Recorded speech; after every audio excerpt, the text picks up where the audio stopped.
টাকা চুরি করে নিয়ে গেছে।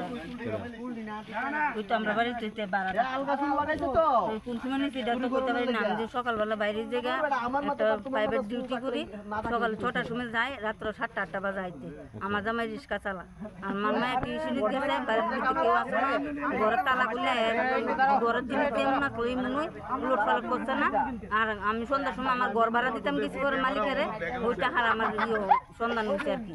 আমার ঘরের ভিতরে গিয়ে দিয়ে আমার জিনিস সব চিন্তাই ওটা নিয়ে গেছে।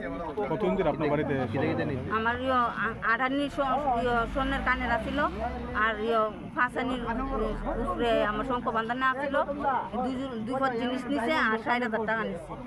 ভাড়া কতদিন ধরে থাকে? ভাড়াতে থাকতেছে বছর কানে ফাঁসাই যাবো। এই যে সময় দিতে পাই তো রিস্ক নাম কি তার? নাম পাপাই। এমনি বাড়ি কোন জায়গাতে? আমরা বাড়ি করলেন না সে তার আসল বাড়ি কোন জায়গাতে?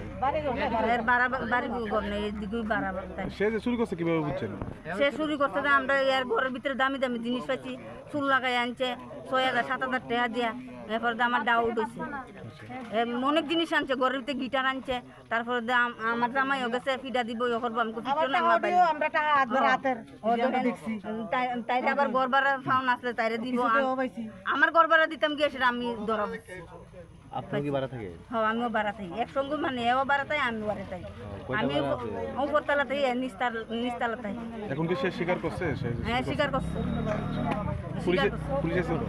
পুলিশ হ্যাঁ কি চাইতেছেন একবার? এখন চাইতেছি আমি সুস্থ বিচার চাই। আমার জিনিস টাকা আমি না দিলাম ওটা ছাড়তাম, আমি পুলিশেও নিতে দিতাম। আমার এটাই দাবি। আপনার নামটা?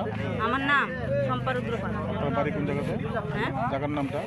জায়গার নাম কবির স্টিল, স্বামীর নাম জহন্নম।